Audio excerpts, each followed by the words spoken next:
tonight, guys. This is a great one. I am so excited. Johnson, remember, he says that he expects to pass most of Trump's agenda with one big, beautiful bill by Memorial Day. And I just love it whenever CNN pushes that the actual truth. The GOP congressional leaders set the stage to move on Trump's agenda, with Senator Thune taking the lead, guys. This is huge. Today is one of the biggest days ever. Remember this day, guys. Trump's certified to take the presidency in just a couple of weeks. And not only that, he is making news on the world stage.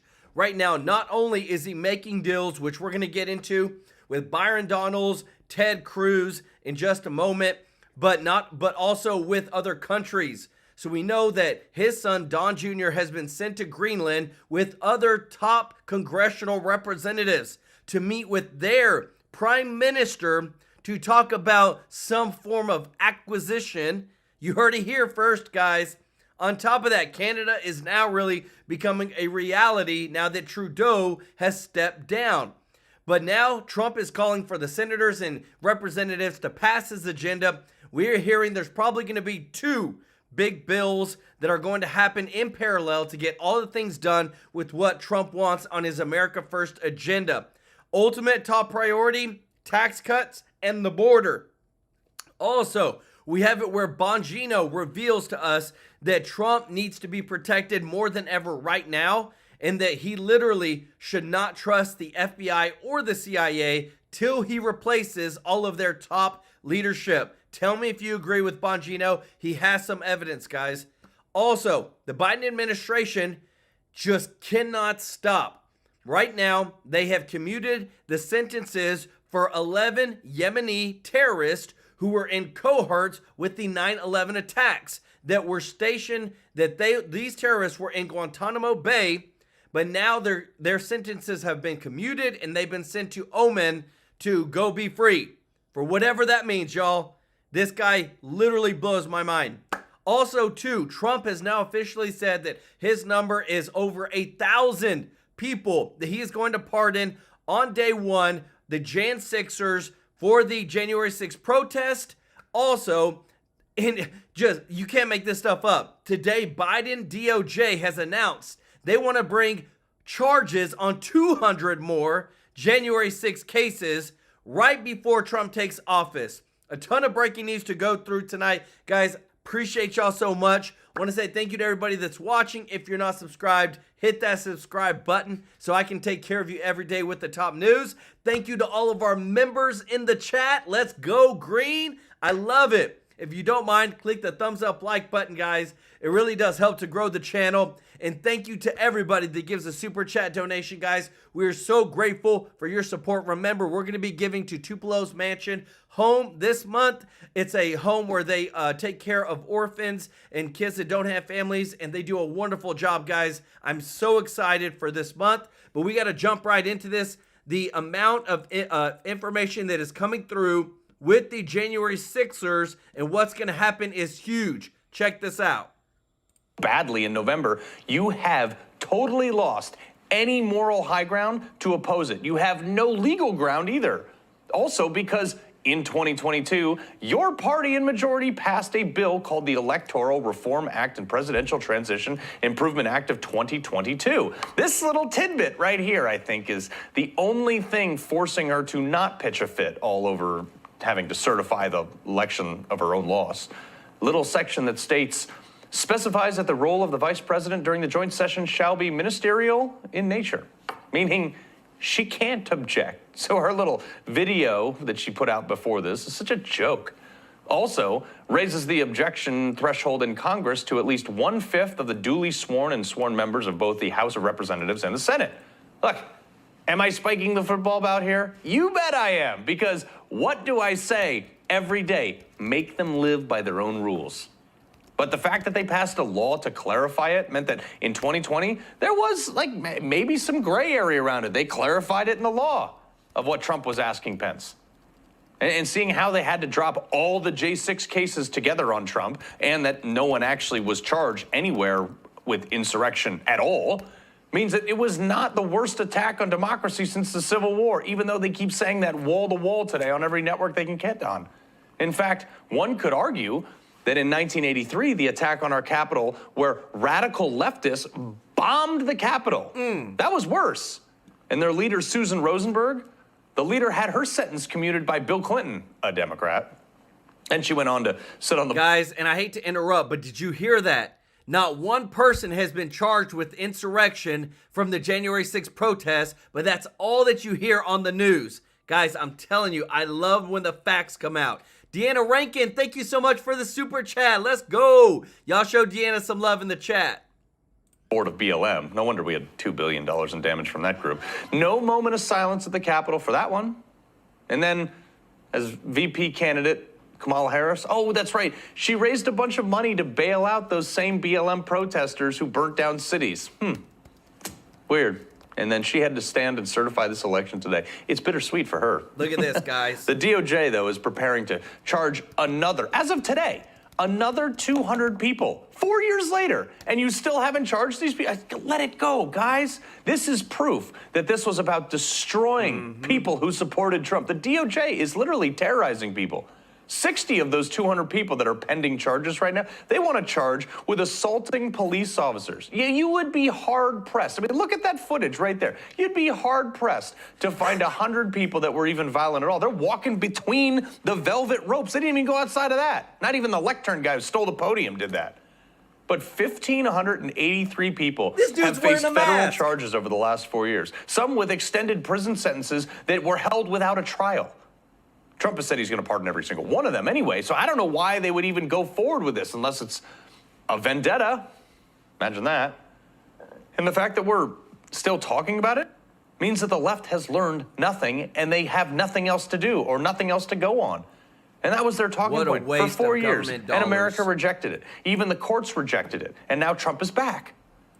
But two things got to happen simultaneously here. Okay, all the ceremony stuff is over. The new 53-seat majority Senate must confirm Trump's cabinet. And any Republican who voted for a single nominee for Biden needs to check their attitude and their virtue at the door and give Trump his people. And two, now the new Congress is in session, they got to get to work. I said this the other night. They got 14 days to have bills written, negotiated, and passed for him to sign on day one. And the things they promised, like all the things that they sent flyers to us, we donated money, we knocked on doors, we put bumper stickers on our car and signs in our lawn for. They promised us massive cuts, parental rights, school choice, national recovery, balanced budget, undo all this woke garbage. Let's go, guys. Start banging out single-issue bills. Look, Democrats didn't even bother to talk to Republicans when they're in the majority. And Republicans have the trifecta now. It's our turn. Guys, and this is the 100% truth, guys.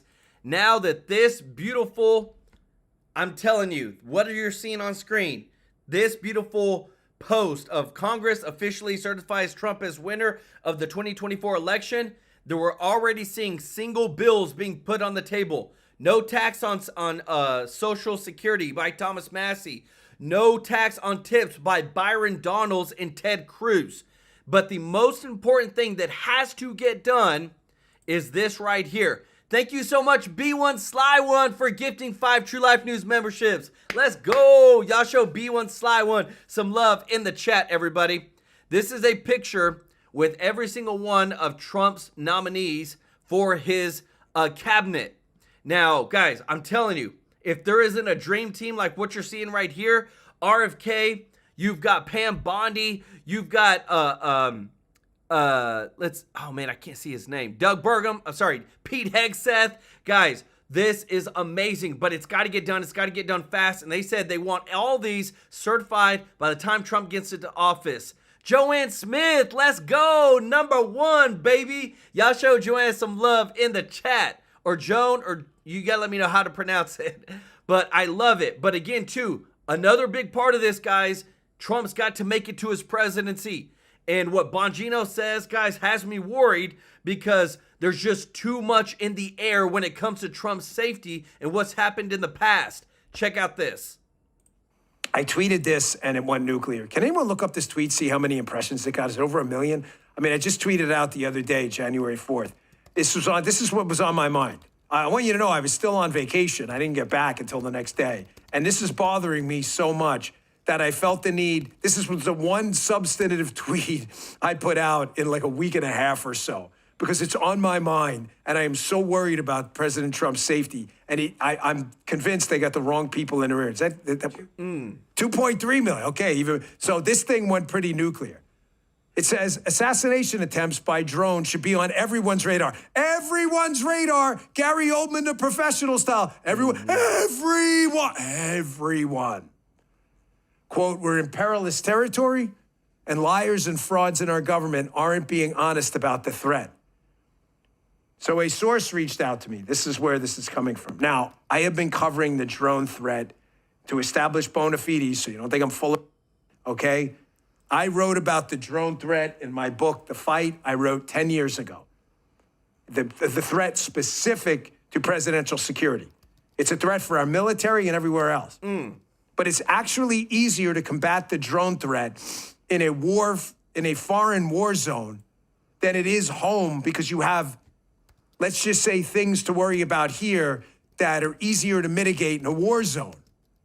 The drone threat is freaking real. It's not coming, it's here. I have been writing about this forever. And folks, my fear is that we're gonna have a Pearl Harbor moment. Ooh. That we had an idea that the enemy, at the time the Japanese, were going to attack, and we weren't prepared. The thing about this threat, in contrast to Pearl Harbor, is there have already been Pearl Harbors. Jump ahead to the USA Today thing. You know Nicolas Maduro, who's an obvious scumbag in Venezuela, but that's besides the point for now. There was already a drone attack on him. There was? Yes, in 2018. Venezuela drone attack. Here's what happened with Nicolas Maduro. You've got an inauguration coming up. Yep. So I'll go back to my tweet a second. This drone threat is real, and what's worrying me is that there are people in the government, in the protective entities, the Secret Service and elsewhere, that are briefing people on the Trump thing, that are not being honest about how unprepared they are for this threat. I'm not telling you they're doing nothing. I'm just telling you they don't have a full grasp of the threat, and they don't want to say it. Folks, this is real, man. And this is going to happen. It is, whether it happens in Times Square or someone else, it is going to happen. And there are people in charge who have wasted time on DEI. They've wasted time targeting Americans with MAGA hats, Moms for Liberty, pro-lifers, targeting the evil white supremacists around every corner, and they have not thought through the threat of a swarm of drones taking out a crowd of people or taking out one of our protectees with an inauguration right around the corner, and Donald Trump not able to do anything about it because he's not in power for 2 more weeks. You think the Secret Service is prepared for this? Washington Post. Carol Leonnig, who I'm not a huge fan of, to be candid, but her article's not wrong.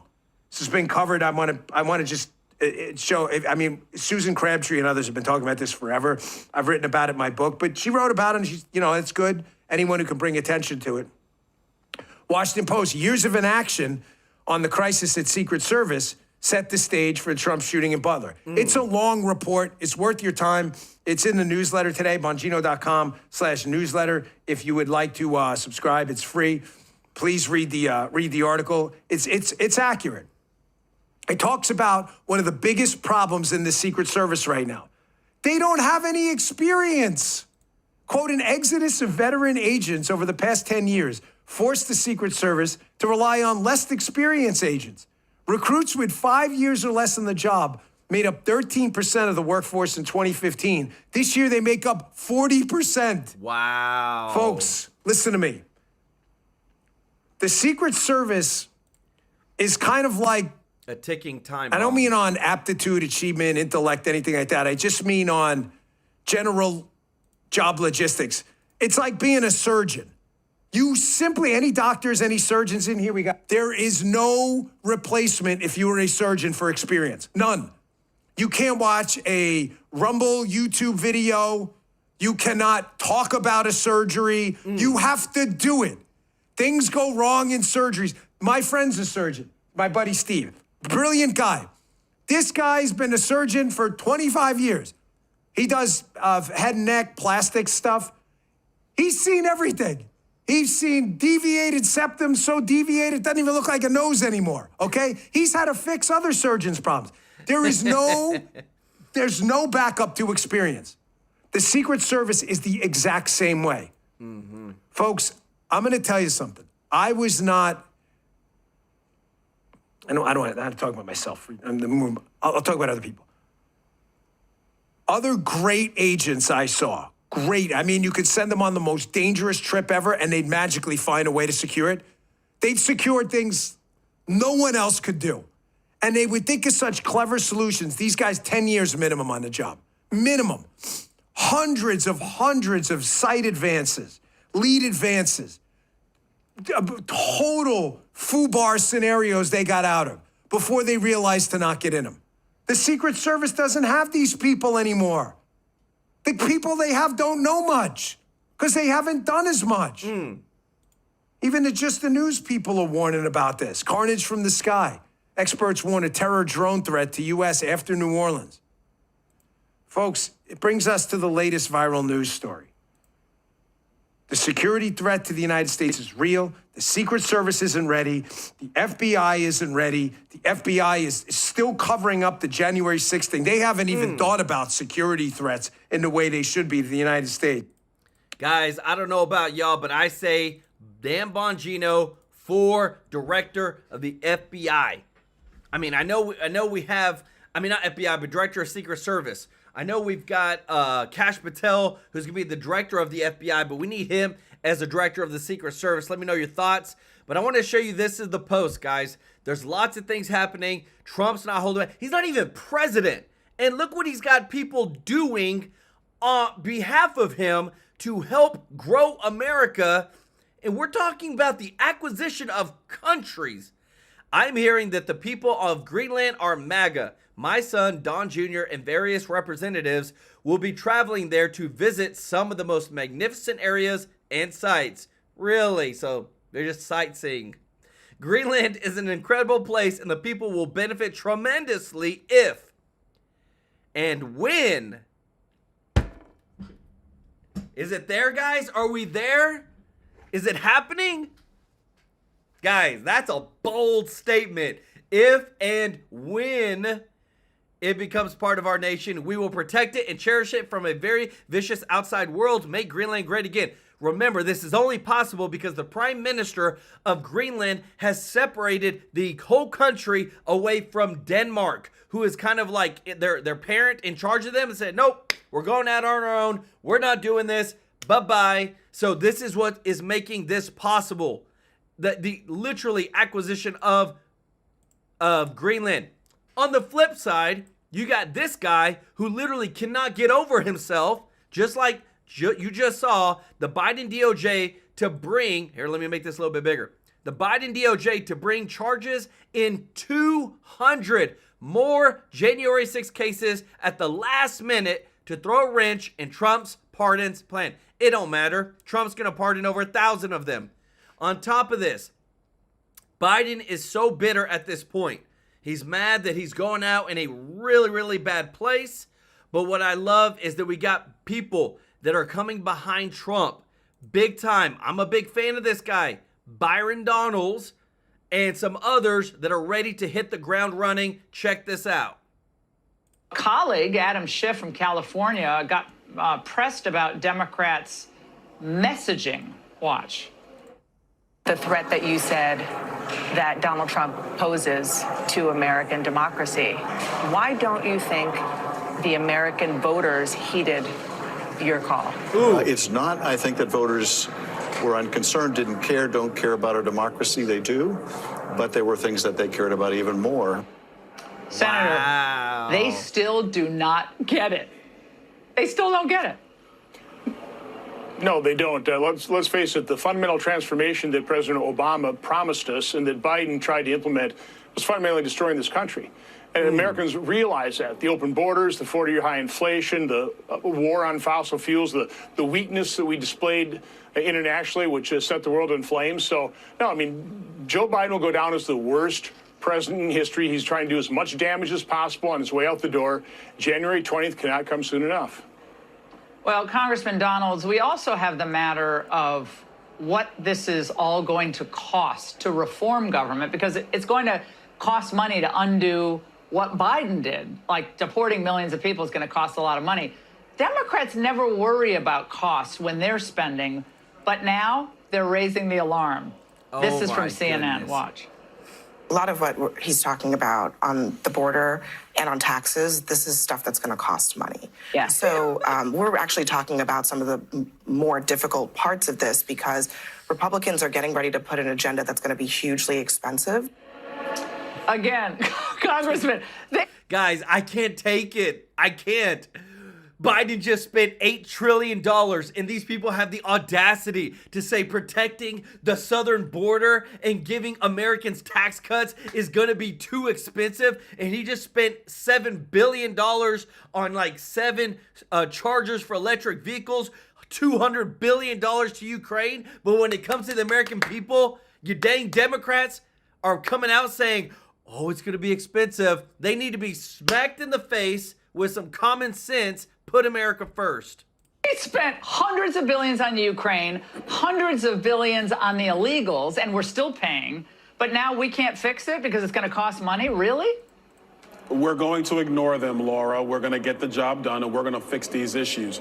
Listen, creating a repatriation force to send illegal aliens back to their home countries, yeah, that's probably going to cost us anywhere from $80 to $100 billion. But that pales in comparison to the cost of keeping those illegal aliens here in the United States, not just the federal level, but to state budgets and to local budgets. You want to talk about the abomination of Joe Biden's Inflation Reduction Act or his American Rescue Plan, or the fact that federal discretionary spending is up way more than 20% since the end of COVID-19, simply because the Democrats were addicted to spending money. The reality is you don't have to throw money at every situation to fix it. Frankly, sending more money out the door makes the problems worse because there's no efficiency to what you're doing. So our colleagues on Capitol Hill, we have a responsibility to cut spending, do those things properly, but to reverse the Biden agenda, which has been disastrous for America. And if we spend some money to do that, it pales in comparison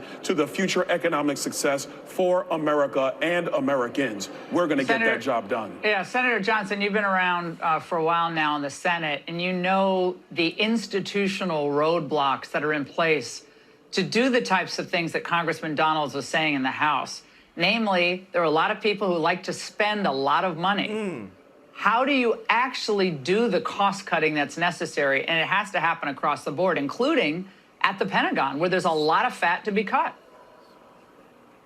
Well, first of all, you start talking about the real numbers, which is what I've started to do. So in 2019, we spent $4.4 trillion. The year of the pandemic, we spent 6.5, and we've never looked back, Laura. We've never spent under $6 trillion since the pandemic. This year we'll spend over $7 trillion. So, you know, the Unit Party has done a really good job of deviously transferring discretionary spending into mandatory.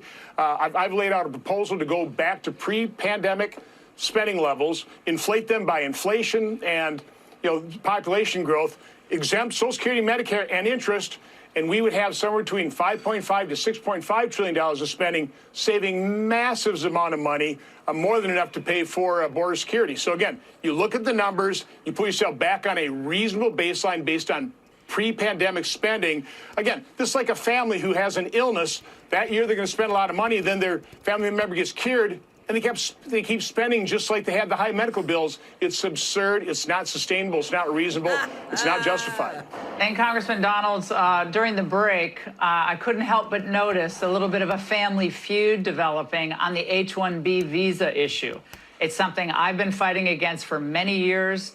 MAGA has been unified against giving giveaways to big tech to keep costs of labor low, and yet there's some movement, it looks like, from the Trump team to expand those H-1B visas.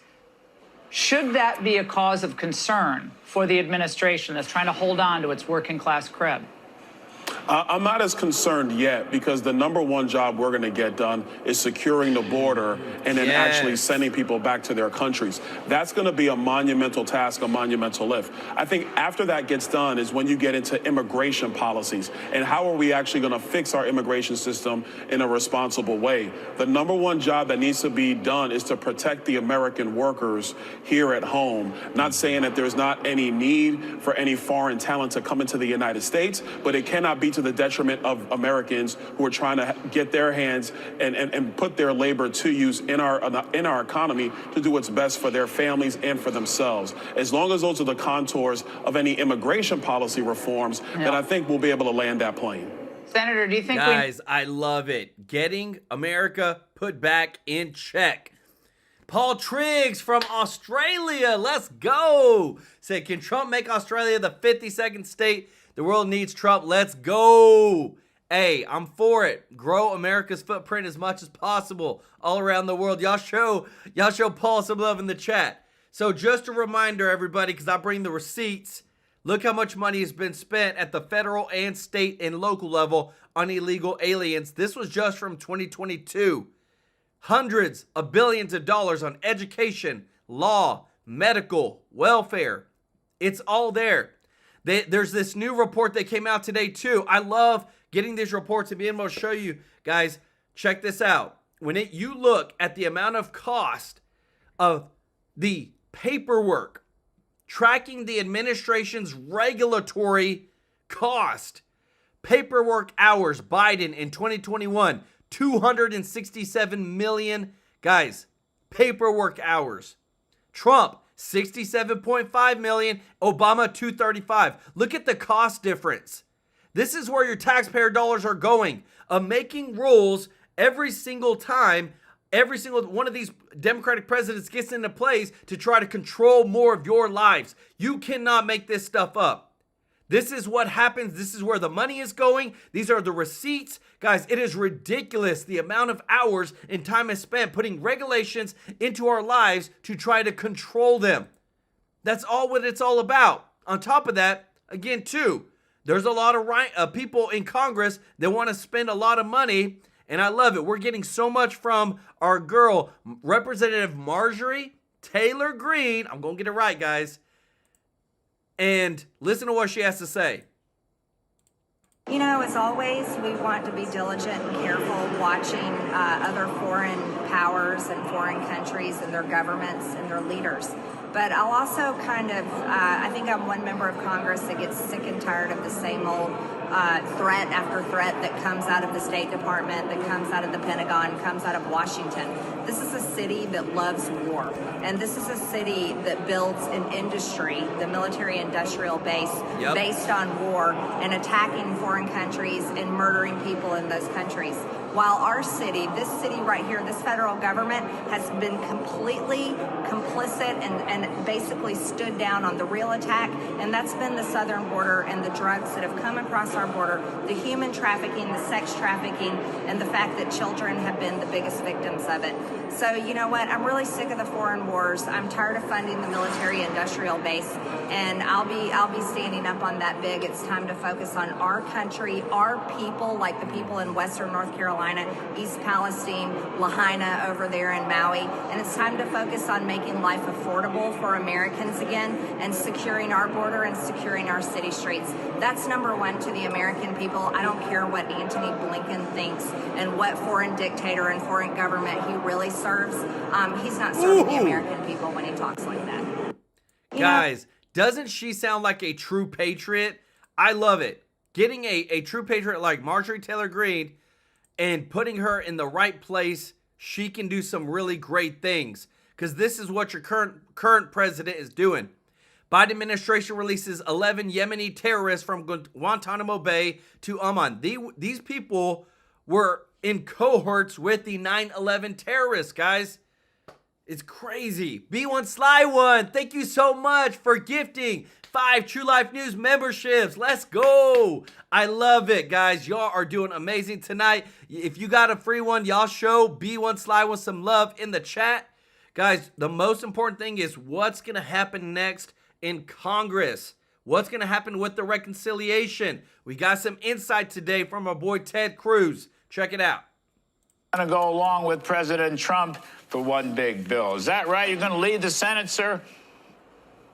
Well, listen, I think the procedural question of whether it's one bill or two bill is less consequential than the simple point. We got to get this done. We have a task in front of us that we must accomplish. I think President Trump, at the end of the day, is going to have the flexibility to decide whether he wants it in one or multiple bills. I will say, one bill, I think politically, will prove harder to get done. If you have a giant bill that you throw everything in the kitchen sink in, particularly in the House, when you have an exceedingly small majority, that can be very difficult to get the votes to pass it. We saw that just recently with the continuing resolution right before the holidays. That was a train wreck over in the House. That got a little bit big and became a problem. This is talking about being the omnibus of all omnibuses. That can pose real problems for passing a bill. I think the logic behind two bills was start with a simple bill that funds border security, that makes the changes to stop the invasion at our southern border, and that addresses energy and unleashes American energy. Both of those are desperate needs. Both of those can be done on reconciliation. Both of those are relatively simple and straightforward. And both of those, I think, would be quite easy to unify Republicans and get us on the same page, which would mean we would start the first couple of months with a big win delivering on major elements of the president's policy. Yeah. The tax bill. Senator, you're just so disappointing on this. I can't believe I'm hearing this from my dear friend, Senator Ted Cruz. First of all, you're going to have certainty on the economy with respect to not only tax cuts for 15% for corporations, but also small businesses, 100% expensing, which is running out. Individual middle-class families going to need help. You've got to tell them they're going to get extensions.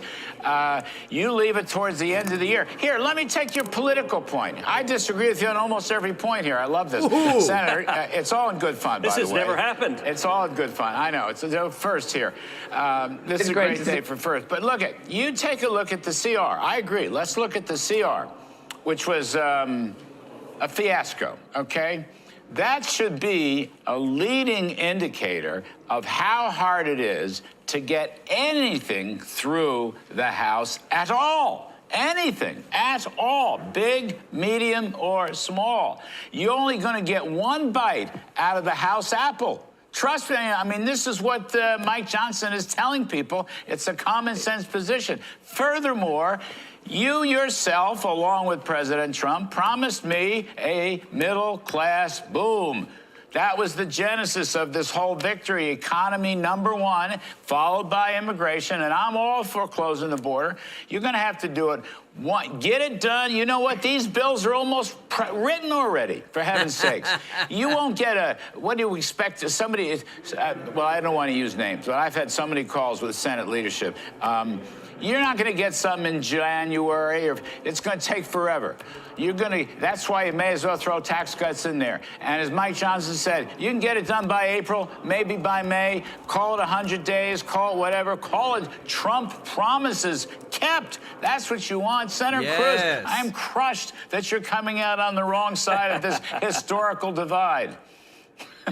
Well, Larry, you and I agree on practically everything, so this is a first. We're having some disagreement on tactics. Listen, we both agree on the objective. We both want a big, bold, dramatic tax cut that spurs major economic growth. We both want the border secure. We both want American energy unleashed. The question is, what's the best way to do it? Look, I am indifferent between the two means, one bill or two bill. Whatever gets the job done, that's what I support. If the president decides as the days and weeks go forward that he wants to stick with one bill, that's his prerogative to do that. Look what he said.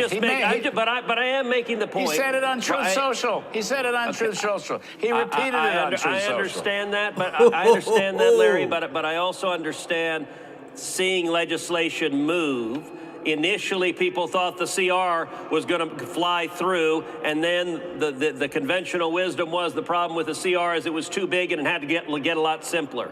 It's a strange lesson to take from that instead of taking one big reconciliation bill, we should take a huge reconciliation bill because that'll somehow be easier. I question the political logic there. And I got to say, the statement that's being said, they only get one bite at this apple, Yes. That makes no sense to me at all. We have 2 years with the House of Representatives. The Democrats managed to do multiple reconciliations. I do not believe that the Democrats are more committed to their principles or more capable than the Republicans. We can take multiple reconciliations. We'd be foolish if we didn't accomplish the maximum amount possible. And in terms of timing, look, this tax bill is... Guys, let me tell you this. This is huge, what I'm about to show you next, because again, too, when it comes to Trump getting the things done that he wants to get done, you know, Trump has been certified today as the 47th president. Things are moving very, very fast. But what I want to show you is this. I couldn't believe this until I saw it. I said, no way. I said, Representative Nancy Mace posted this today, that it has been, check this out, this is the first time Democrats haven't objected to a certification since 1989.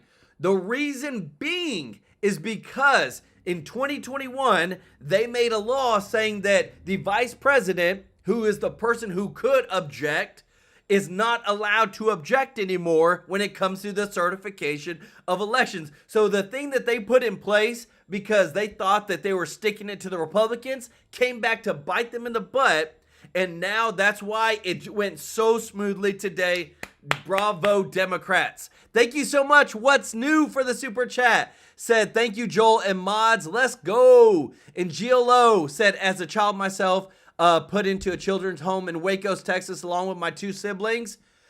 JH and I want to help these children as much as we can. God bless you, Joel, and all who donates to the good holy charities. Amazing. I love it. Y'all show GLO and what's new some love in the chat, because I'm telling you guys, we got so much good news coming.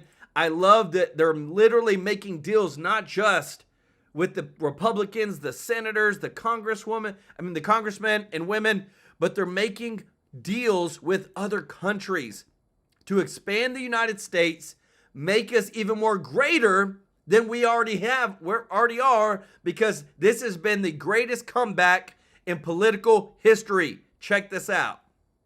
Today marks the most stunning comeback in U.S. political history. And of all people, Kamala Harris was the one who made it official. President of the United States are as follows. Donald J. Trump of the state of Florida has received 312 votes. Kamala D. Harris.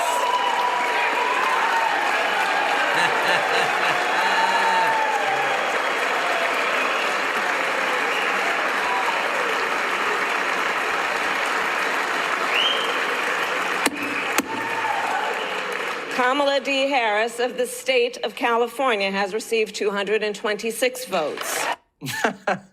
She's the first woman to certify her own loss and the first person to certify a U.S. election for Hitler. Well, today was obviously a very important day, and it was about what should be the norm and what the American people should be able to take for granted, which is that one of the most important pillars of our democracy is that there will be a peaceful transfer of power. Trump calls today a big moment in history, and it's also the end of an era, the Obama era. Yes. A Democratic strategist says you can just smell it in the air, a deep sense of betrayal among Democrat voters, and an underlying realization that the Democratic Party's Politburo sold voters a bill of goods, the gaslighting of the public on Biden's decrepitude, the false idol of the Kamala Harris's campaign of joy, and the repeated cowering to the far left. Even Chuck Schumer says Democrats lost their mind. We did some things wrong, and we have to look in the mirror and see what we did wrong. And then there are some things we didn't do that we should have done. One of the things we have to do is we must focus on the working families of America. We talked about the mechanics of the legislation and the details of the legislation, and we really didn't show the kind of empathy and concern to average, or show enough of it, to average working families who didn't realize how much we had done and how much we care for them. Chuck Schumer staged a photo op on Father's Day grilling burgers and dogs to show he's connected to average working families. Schumer got his one daughter a cushy job at Facebook, and his other daughter's a lobbyist for Amazon. And neither of them ate the hamburger because Chuck put a slice of cheese on the raw meat. That's gross. He's still saying Bidenomics delivered for working families, but those stupid rubes don't know how good they have it. We just need a new sales pitch. Here's some advice. Stop trying to show you care about Americans and just care about them. James Carville, still in recovery. It's very depressing. But if you're doing political strategy, you know, if you have an airplane crash, you got to go back and find out what went wrong. The simple, basic rule of politics is voters want an election about them. They don't want an election about you or your opponent. And for too much, we lost that. I lost it myself. We made it about Trump, and we didn't make it about voters. And that's all. It's never a good idea. And how could I, at 80 years old, been doing this for 50 years, lapse into that level of stupidity? You know, I got to ask myself. But I think we did. And, you know, let's learn from this. It's a disaster. I was off for 2 weeks on assignment, and I didn't think I'd come back to a new year and still have Democrats struggling over what went wrong. Same with Biden. After hiding from the press, he's now snapping at them. The only thing, my being the oldest president, I know more world leaders than any one of you ever met in your whole goddamn life. Dana made a great point on the 5. All these relationships Biden had with world leaders, what good did it do? He couldn't stop Russia from invading, Mexico from invading, or China from spying. And now he's just monkeying around. You know what Jesse Helms talked about? Before he died, he said, I made a big mistake, Joe.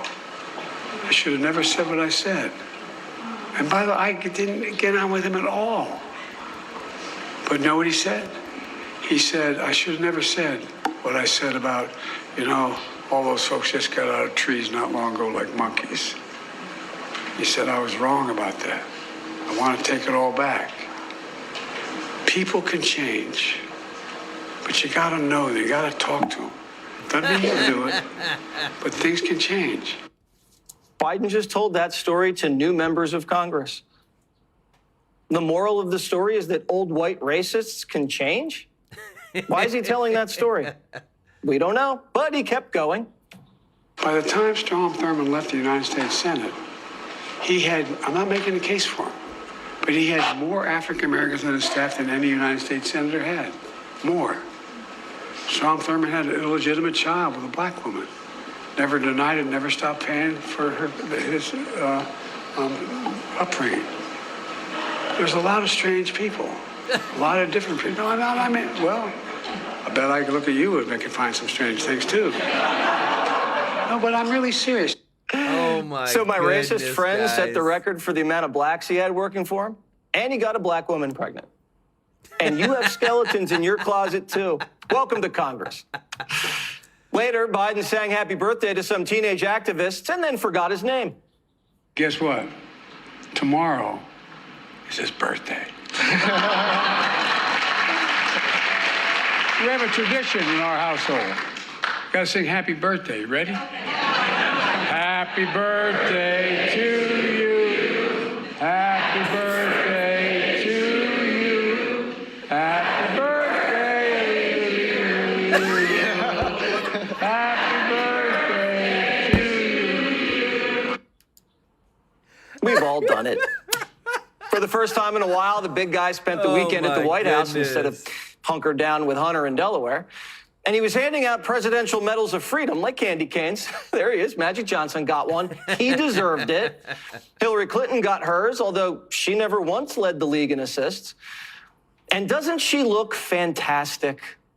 Whatever she's doing is working. Biden even gave one to George Soros, a man who single-handedly financed an American crime spree. Soros the younger accepted it on his father's behalf, but Soros the Democrats' biggest donor, Wow. got a Presidential Medal of Freedom? That is tacky. Hunter was in the House. He was hoping for one, too, but all he got was a pardon. Biden promised he'd ensure a smooth transition for the next Trump administration. Oh, and then today he banned offshore oil and gas drilling. Here's Trump. I see it just came over that Biden has banned all oil and gas drilling across 625 million acres of U.S. coastal territory. It's ridiculous. I'll unban it immediately. When I see somebody saying he's going to ban 625 million acres, he doesn't know what that is. He doesn't even know what 625 million acres would look like. And we can't let that happen to our country. It's really our greatest economic asset. And we're not going to let that happen to our country. Biden knows Trump's just going to reverse it. He's just trying to eat up the clock. It's like when your son throwing your keys on the lawn before you take him to school. You're going to find the keys, but he's just being a pain. There are some people that don't necessarily agree with us. I'm open to that also. My preference is one big beautiful bill. Now, to do that takes longer. To submit it takes longer, actually. But so it's a longer process. To me, it just is cleaner. It's cleaner. It's nicer. Mm-hmm. Now, with that being said, we'd get some border work done a little bit earlier, et cetera, et cetera. Well, 625 million acres of U.S. coastal territory. It's ridiculous. I'll unban it immediately. When I see somebody saying he's going to ban 625 million acres, he doesn't know what that is. He doesn't even know what 625 million acres would look like. And we can't let that happen to our country. It's really our greatest economic asset. And we're not going to let that happen to our country. Biden knows Trump's just going to reverse it. He's just trying to eat up the clock. Yep. It's like when your son throwing your keys on the lawn before you take him to school. You're going to find the keys, but he's just being a pain. Biden's handing Trump a fiscal ticking time bomb, and it's threatening to blow up at any minute. A $2 trillion deficit that's freaking out the bond market. And Trump's coming in ready to rewire the last 4 years. Bidenomics is out. Trump's teeing up the AI economy. Higher wages and productivity and real demand, not fake demand for things no one likes like electric cars or migrant handouts and whale-killing windmills. He's been at Mar-a-Lago dialed in, holding meetings with advisors, poring over charts of the McKinley, Teddy Roosevelt presidencies, analyzing the economic benefits of tariffs. That's according to the No Spin News. Let's go. Trump's getting set to cram a year of promises into one day. The latest game plans to pack Trump's tax, energy, and border agenda into one big mega bill and get it past the House by late April. Well, I favor one bill. I also want to get everything passed. And, there are some people that don't necessarily agree with us. I'm open to that also. My preference is one big beautiful bill. Now, to do that takes longer. To submit it takes longer, actually. But so it's a longer process. To me, it just is cleaner. It's cleaner. It's nicer. Now, with that being said, we'd get some border work done a little bit earlier, et cetera, et cetera. Well, I was out on assignment. Trump was working the phones, jawboning congressmen into keeping Mike Johnson as speaker. This is what he said. Quote, "It would be disrespectful to Americans who voted in a historic presidential election to have this speaker's vote go to a second or third ballot." Ending with, fellas, we have a lot to do. Let's get to it. And they voted in Mike Johnson with only one holdout, Congressman Massey from Kentucky. Trump's expecting no shenanigans over his nominations. The Senate Majority Leader, John Thune, privately told Trump that Hegseth already has the votes to be confirmed at the Pentagon. Let's go. And next week, confirmation hearings, baby.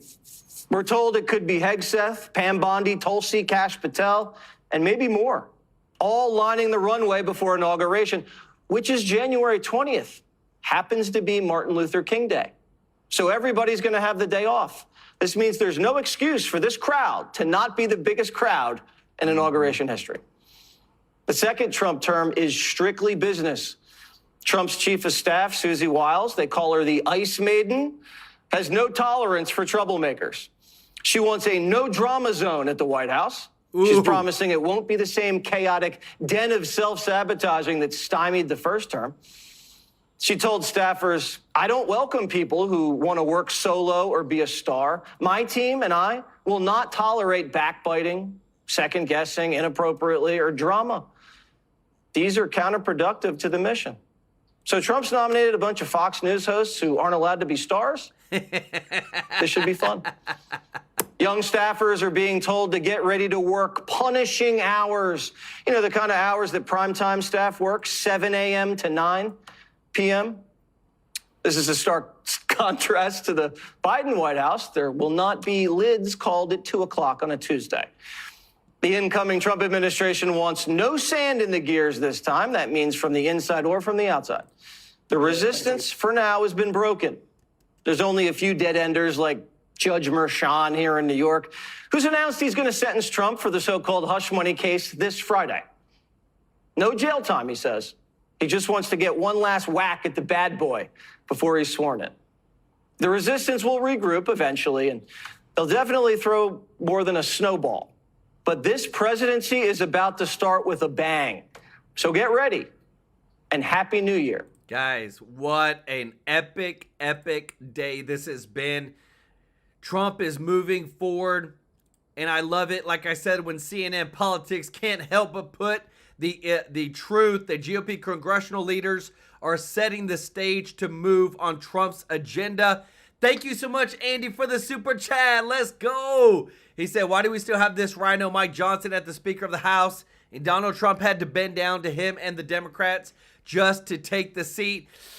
I don't know about that, but I do. I'm half and half with you on the Johnson. He needs to prove himself to me and to everybody to show that he is not a rhino. Y'all show Andy some love in the chat, and thank you so much, Mr. Norby, for the super chat. He said, fantastic works, True Life News. You've been on it, great working to provide the great news so many have missed. Thanks, and yes, the Dems have all lost their minds. Really, let's get the work done fast for America first. Guys, they are on it. I love it. We are making things happen. Y'all show Mr. Norby some love in the chat, guys. Y'all have been so amazing tonight. Want to say thank you to everybody that's watching. If you're not subscribed, hit that subscribe button so I can take care of you with the top news every single day. And guys, thank you so much for your support. If you don't mind, click the thumbs up like button. It really does help to grow the channel so much. Want to give some shout outs to Deanna Rankin, B1 Sly One, Joan Smith, Paul Triggs, What's New, GLO, Andy, Mr. Norby. Y'all show them some love in the chat. We got a lot of great news coming, guys. I'm so excited. Every day we're seeing the country move closer and closer towards American first mentality and the laws and everything that comes with it. I love you all so much. Appreciate you. And we'll see you in the next one. Take care. Bye-bye.